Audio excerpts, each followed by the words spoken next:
Hello everyone, today we talk about the Lex Valeria Cornelia in Augustan times, and especially the reform of the electoral Roman system decided by Octavian Augustus through the creation, let's say, of a system of mixed centuriae, with the aim of voting, as we'll see now, the Destinatio, right, of consuls and praetors that would have been eventually validated by the traditional comitia centuriata. The thing is interesting because it has to do with the concept of heroization of the Augustan past family members, specifically Caius and Lucius Caesar, that were essentially Octavian's grandsons through his daughter and Agrippa. They would have been the heirs to the Principatus, and that instead died prematurely in ways that are also interesting, especially the one of Caius, because apparently he had, people say, he was wounded in that siege in Armenia. Actually, it was a psychophysical consumption. He died because he didn't feel he had the imperium, that is the military glory of the skies, as he had lost in that situation, and he had grown old brought up with this expectation it would have been the greatest. This is what we have to enter, like, in order to understand this somewhat institutional detail that we will see now, but specifically the weight that in Roman society, in particular compared to others, and this comparison especially goes with the one between the heroes in the Hellenic and in the Roman tradition, right? The eros ktistes, right? That it's a bit like the founding fathers in a way, but the Hellenic model was much more, imitative of the divinity. Rather, the Roman one had a more specifically historical value, as far as these Roman heroes had been, in fact, for the Republic. And this is, in fact, the topic for a completely different video we'll have to make at some point. And what I was saying, though, is how heavy the burden of the Imperium, right, and of all the religious, if you want, prerogatives that it entailed actually was, right, for the Romans, and not only how the Romans were definitely way less, let's say, secularized and modernized than what we have used to think, especially by equating them or putting them in being in parallel a bit with the Greeks and their democratic development, the development of a modern thought or logical rational. The Romans were something deeply different, and it's even embarrassing that I made almost 900 videos on YouTube and I didn't address even one about Augustus specifically. Yes, we talked about something of the Augustan Empire, but it's a universe on its own. We could do hundreds and hundreds of videos just on what happened specifically under Augustus' Principate, because it's something that really, of course, is connected to us deeply, but the reasons why it is are often very different from the ones we think. And I think this example of the heroes is particularly fascinating. So why am I talking about this relatively to the elective the reform? Well, because this consisted in the change of the procedure of the elections of consuls and praetors through 10 new centuries, centuriae, made up of senators and knights that were entitled to Caius and Lucius Caesar, right? And this basically contemplated the passage of the election of consuls and praetors from the comitia, that, as you know, were this one of the popular assemblies of the Roman Republic, undoubtedly the most important from the side of the competences that were reserved to them, It was the vote of the Roman citizens, right? Patricians and plebeians alike. It was also in here the populace, and the sharing of the imperium was a big deal. In Augustan times, naturally, a great part of this popular power is already, weakened, but it gets ever more essentially reduced. So much that, in fact, the Comitia here basically posed a ratification pro forma to the Destinatio. Now we will see fundamentally what it is. And the concept is also based on the sortes, Latin singular source. That was a frequent method of divination used by the Romans. The method implies a sort of lottery. In fact, the sortes, that's technically it. In fact, there is an extraction, right? A random extraction from which obtaining the knowledge of future events, right? In many ancient Italic cities, for example, the will of the gods was consulted in this way, such as at Praeneste, Caeres, etc. So here the centuries were constituted through a sorting, right? This lottery from the side of the Roman tribes. Only the presented candidates, the candidates presented by the latter, could be voted. The vote expressed by the new destining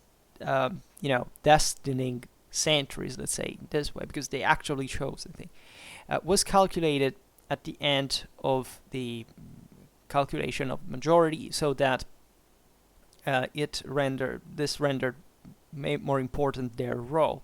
So the entrusting of certain of these prerogatives to the centuries was the result of the pressures of new aristocratic orders wanted by Augustus, because basically, instead of getting the vote of all the centuries, the thing passed just through this one, which naturally could make more pressure. These were senators, knights as well. So the Lex Valeria Cornelia was thus fruit of an agreement, basically, between the nobility and the prince, as most essentially of the Augustan institutional balance was about. That was, however, resolved in favor, in this case, of the first one, through which senators and knights obtained the possibility to elect magistrates, which had theoretically been a prerogative of the citizen assemblies altogether, still in Republican times, when things, however, had notoriously deteriorated. Then eventually with Tiberius, also after the centuries passed in 19 AD to 15, with other 5 that had been added by a Senatus Consultum and entitled to Germanicus, 2, when he passed, the Destinatio, also for the lesser magistracies, passed to the only Senate. This is something we'll see maybe specifically another time. But what I wanted to point out here is how the negotiation between the prince and the nobility actually happened, or better, how the heroization of Augustus' adoptive sons, heirs, actually grandsons, Caius and Lucius, worked to essentially give a religious legitimate and therefore political and institutional legitimization to the new extraction, to the new lottery, to the source. And there is no even need to add here that any possible, conceivable foundation of any political or institutional order in the ancient world is purely, exclusively religious, right? This is a concept that, as striking as it sounds, perhaps for those who have grown in a secular context today without posing the problem, but there is properly nothing from the smaller tribe, from the ecumenic empire, that wasn't founded exclusively on a religious and actually military base, right? Because the two things were combined. So all this is a big deal, not because of a strange, system the Romans now invented to eventually increase the power of the centrality of the of the monarchy that now exists, but naturally with the Senate, with an oligarchy that is still partaking in all of this, in this favor, relative favor of the people, in the sense that Augustus maintained a balance, and naturally a monarchy needs the people, because the main problem with monarchies is not the people, it's the oligarchies, and that's also how the oligarchies, including here, were fundamentally historically the ones that made you believe that there is a people, right? Because they were the only ones that were fundamentally embodied it in a kind of a more or less, or supposed or alleged or pretended homogeneity. Actually, the people, were we to even look at the perspective of the Caius and Lucius Caesar heroization, actually were probably impressed, right? Of course, we can't imagine there were skeptics and people who didn't like what Augustus was doing at all. But generally speaking, we have to think that people really believed in such things. I mean, it was not strange that these individuals could be heroicized, right? There was nothing strange in the mentality of an ancient person, right? And even more these ones, in a sense, that couldn't, couldn't make them believe in such a thing. It was a matter of fact, and it was important because it was religious, right? It was something that could really provide a help, a support, further legitimacy, even in the eyes of the people. So in many ways, this could be read also in such terms. But the importance here, I stress, the fact that, this was mostly an aristocratic, obtaining thing. Well, objectively, yes, as much as the new 10 centuries were a way to co-opt, as we'll see now, also with the quote from Velleius Paterculus, the certain elements of societies and certain figures, individuals, make their interests, but at the same time was a very important centralization enhancing here, because Augustus could, it was a contract in a way. Augustus could make pressure on the single groups to make them, do also fundamentally what he wished for them, and this was done in the name of his grandsons, his dead grandsons, and it was a big deal as well. Augustus suffered bitterly for many reasons. Leaving aside, we often think that, I don't know, there's this idea that great historical figures have just to be heartless people. This is not true at all. I would go as far as saying that actually those who feel the most, who are capable of greater moral strength, are exactly the people who suffer the most, are more human, that feel more greatly in a way. The two guys were to be the heirs of an empire in many ways, and that's something that we also difficultly have, the capacity of the understanding what it really meant. So really we'll talk about them on another occasion, but we can start approximating even just the exaltation of these figures from this very base. Just think of what these people had to be, right? Never think, even for an instant, that who is at the top is less pressured than who is at the bottom of society. It's not the case, right? And I couldn't say especially in these times, because here we're talking about the actual power detained, right? Which is a very different thing from, just being an idiot with a lot of money, right?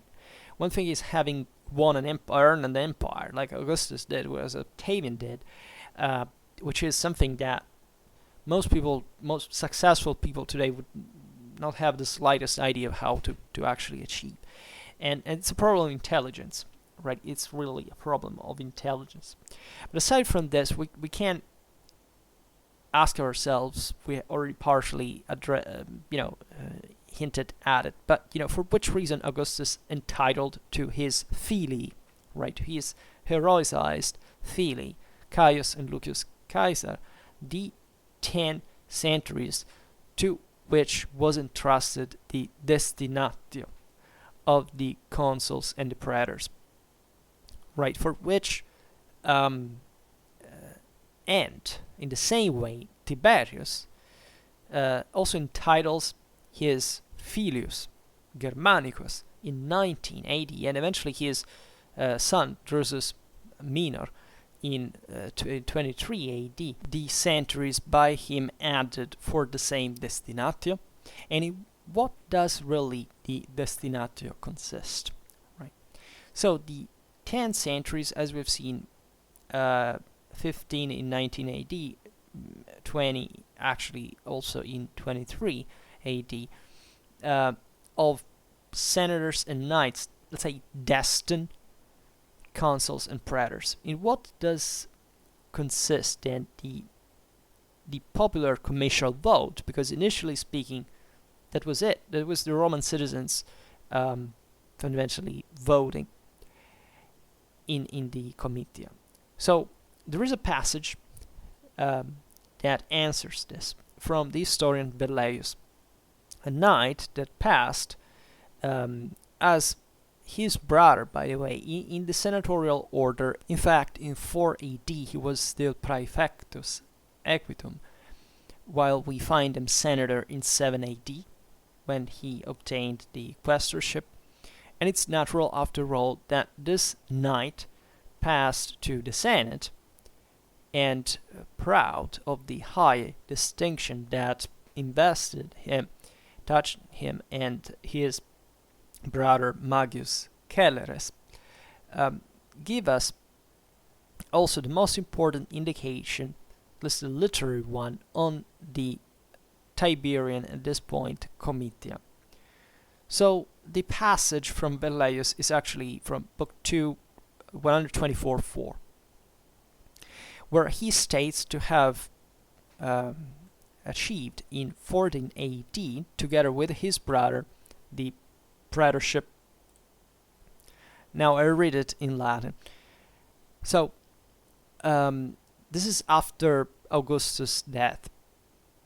It says, primum principalium eius operum fuit ordinatio comitiorum, quam manu sua scriptam divus Augustus reliquerat, quo tempore mihi fratrique meo candidatis Caesaris proxime a nobilissimis ac sacerdotalibus viris destinari praetoribus contigit consecutis quidem, ut neque post nos quemquam divus Augustus, neque ante nos Caesar commendaret Tiberius.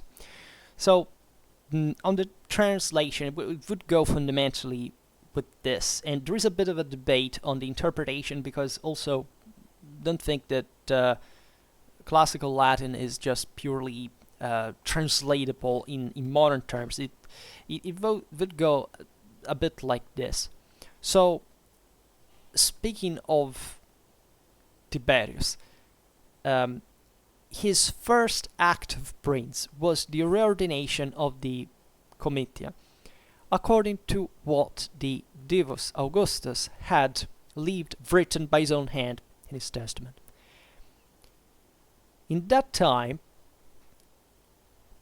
to me and my brother that were candidated by Tiberius to be designated as praetors, right, to be destined, right, not to even to be designated. Now we will see precisely the vocabulary choice, as praetors.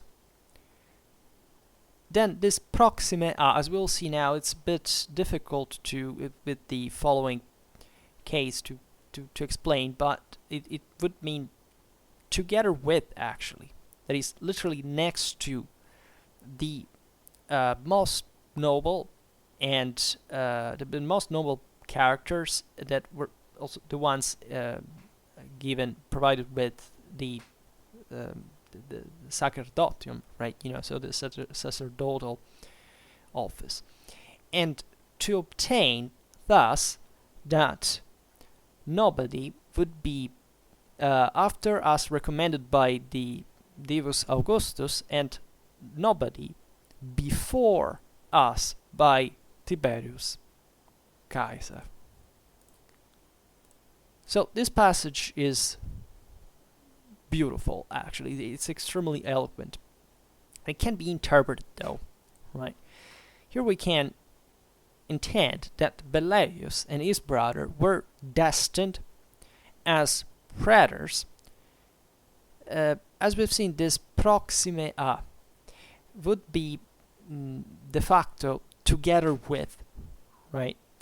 And other most noble candidates, and also insignated of sacerdotal, of sacerdoces, basically, as it would be literal. And the interpretation commonly given to this passage, at least up to a while ago, stemmed instead from the idea that this ad nobilissimis ac sacerdotibus viris were complement of agent, that is to say, that we were designated by these people, right? Instead, the interpretation here that is possible, that I would say is also limpid. It's not even so difficult in Latin to figure it out. This proxime, right? That in fact Velleius also uses, for example, if you look at 276.4, together with the a plus ablative, means literally together with, but naturally, right? What he's saying to us is that he had been destined together with all these noble people to show how great, to the eyes of Tiberius and already of Augustus before, his own dignitas, right, was, in spite of the equestrian origin. Right, it was a big deal for a knight to become, to be part of this higher level. So to become properly part of the senatorial order. So it was the aim of knights fundamentally, and actually they were both pursuing the same objective, but still there was a ladder that had.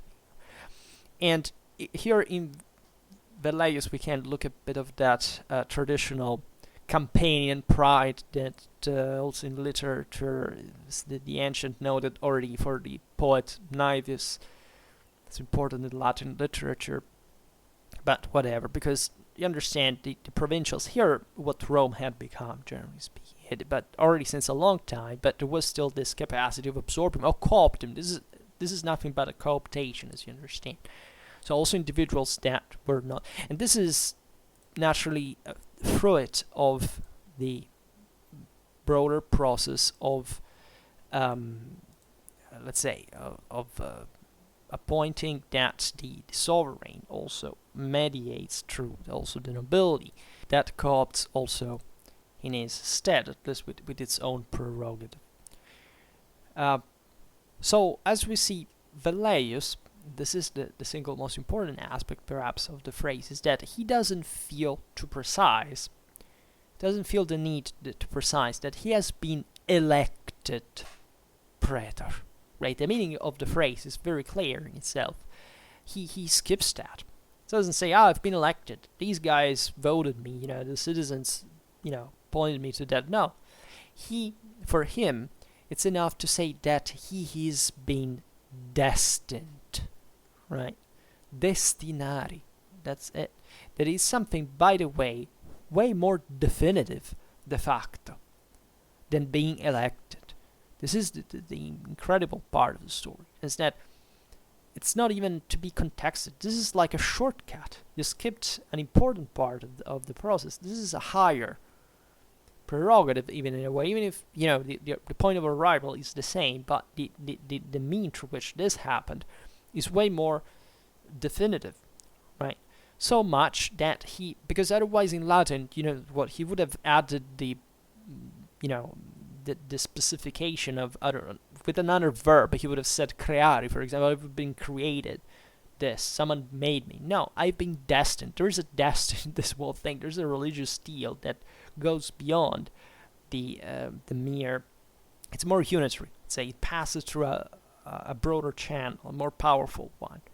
In short, it's pretty much evident from this passage that the Destinatio was binding, and that de facto every destinatus, every person who had been destined, was eventually regularly elected in the great comitium centuriatum, right? So the formality of the popular approval was still there, of course, because that could not be skipped, right? Who were this guy? Augustus didn't even think for a moment to skip to become a monarch institutionally. He was just the first of the citizens in terms of this special per auspicis meis, he writes in the res gestae, that is to say, through this properly the auspicia and the medium role between the gods and the Roman people, right? But he was still otherwise a Roman citizen like all others, and the whole institutional fiction here was based exactly on the Republican model,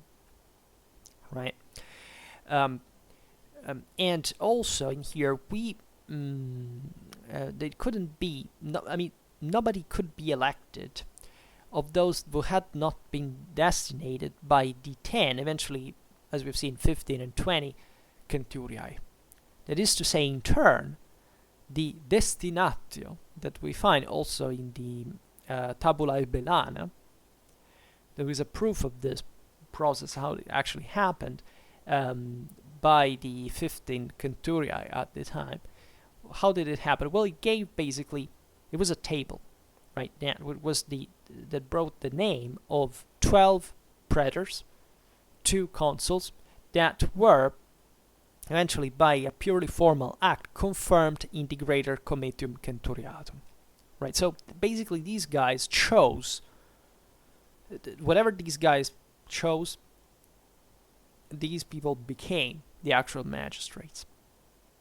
So in these conditions, it's easy to understand how the operations of Destinatio actually happen. It's easy, but the conclusion to which we will get to may seem surprising. Actually, we have to start because the fiction was maintained through the lottery thing, right? The decision was pure of these people, but still, the way objectively in which the centuriae were sorted was a lottery, was the source. We have to start, in fact, that for these voting operations dominated the source, right? The source established the way, for example, in which the 33 tribes, except the Succusana and the Esquilina, had to vote in the 15 centuriae, right? The source established which of the 15 centuriae the tabella, the tablet that would be considered definitive, would give, right? This latter point that is fundamental, in spite, I repeat it, it's kind of surprising, can be understood in the Tabula Ebana in the lines 39-46 of the same, for which, for those supplements can be considered certain, give the following meaning. So it says, the president of the assembly shall read that tablet, which is among the 15 tablets from each centuriae, the one that has been sorted out on the base of the law Valeria Cornelia. So the law of the 5 AD we were saying in the beginning. Provided with, right? And we will see now even why it was written like this, that if a tabula of a centuria of Caius and Lucius Caesares was sorted out, the president shall read it under the name, sub nomine. Now we'll see what it means, of Caius and Lucius Caesares. Right here, they were together. And shall proclaim, possibly each one here, the translation would be, of those candidates that were destined by that centuria. Right? If a tabula of a centuria of Germanicus is sorted out, the president shall read it under the name, sub nomine again, of Germanicus, and proclaim each one, probably, of those candidates that were destined by that centuria. Now, take care. The rogatio, the signing of here uses the expression quae tabula centuriae, that is always at the singular, right? Which means that all these 15 tablets, only one was chosen. Here there is no hypothetic reading of more tablets, as in a regular vote it would have been, right? It's basically only one, thus, that decides the thing. So that as a consequence, the president probably proclaimed as the definitive result of that single tabula centuriae, and of only that one, of all the 15, that had been extracted by sword, right? When here it's in Tiberian time, so when Tiberius, because you see Germanicus is already dead and heroicized, right? So that there is a century that is probably under the hero Germanicus, and the other under the heroes Caius and Lucius Caesares. So Tiberius here was worried by precising that if the source had extracted a tabula of a Germanicus centuria, that tabula had to be read by name, sub nomine of Germanicus. And this is the point that has to be precise, because for the rest, this is the same procedure that Augustus had issued with the Lex Valeria Cornelia. Hence the dum that also appears in the text, that means basically so that, right, with the provided that, in fact, with the disposition of, or the meaning of, in substance. So you understand how the point really was. The extracted tabula, the tabula had been sorted out, was read respectively sub nomine, by the name, under the name of the Caesares, Caius, and Lucius, or equally sub nomine by name of Germanicus.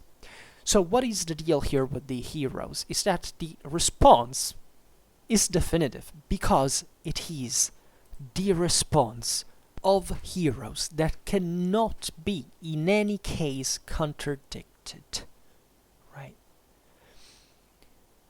That is the reason why they were appointed. Because if the theory here proposed is true, we would derive that every Centuria's tabula contained 12 names, if of praetors, and 2 if of consuls. That is, a single centuria gave the definitive response for all of them, and it was that centuria that the source, the goddess source, had entrusted the task to speak by name, under the name sub nomine, either or of Caius and Lucius Caesares, or of Germanicus. So here you have a goddess that makes this group of senators and of knights deciding under the name of a hero, that attributed the right of these senators and knights to speak in the name of a half god. Do you understand the religious legitimization of the process? The source dominates the whole operation. We are in presence of that religious halo that characterizes the Augustan and Tiberian policy from, let's say, the 5 to 31 AD, roughly. And if we want to intend Augustan times as well as Tiberian times, and we'll have to discuss them in detail at some point, we have to keep in mind that mixture of archaism and of revolution that characterizes the Augustan state, starting from the same name of Augustus that derived from Sebastos and augere in Latin. That is deeply connected with this religious symbology. The emperor inspired the Lex Valeria Cornelia. It was, of course, voted by theoretically the representatives of the Roman Republic, to the originary equestrian character of the privileged centuria was chosen by sort among all the 18 centuriae of Equitas, and in fact the effectively destinating centuria was from there on chosen, but at the end of the vote, by sorting among the 10 equestrian senatorial centuriae, generically indicated as the centuries, literally destinationis faciendae causa. So those that were properly designated for this act of the destination, and to make this destination specifically. And the institution of the prerogative in the other comitia, principium, for example, that, as we know, were fundamental in the Roman assemblies, had become de facto the instrument of the autocracy. Right? Only the institution of the custodes was maintained. Now we'll see it on another circumstance. So this may appear just a detail. Actually, this could be widened profitably reading certain passages from Tacitus that, from a senatorial perspective, also probably wasn't so amazed by what we can read, for example, from the Tabula Hebana, but had different concerns, for example, looking into what the hell Tiberius was thinking in his own time. That also reveals a lot what also individually these figures were loaded with in terms of actual individual responsibility. That is actually another issue, but it's important because even in there, Lucas and Caius were connected in a way. There are also some interpretations. Now we should open a whole different video topic to discuss those passages, so we'll do it on another occasion. But just reflect here on the role, right, of the intertwinement between political, institutional mechanisms and religious, dynastic ones, and the nature of the empire altogether. However, for now we stop it here. I just hope that you enjoyed this video. If you did, please share it, otherwise leave a like, or subscribe to my channel if you're interested in my upcoming content. And for now, I thank you heartily for listening to me. I wish you a nice time and see you next time. Bye.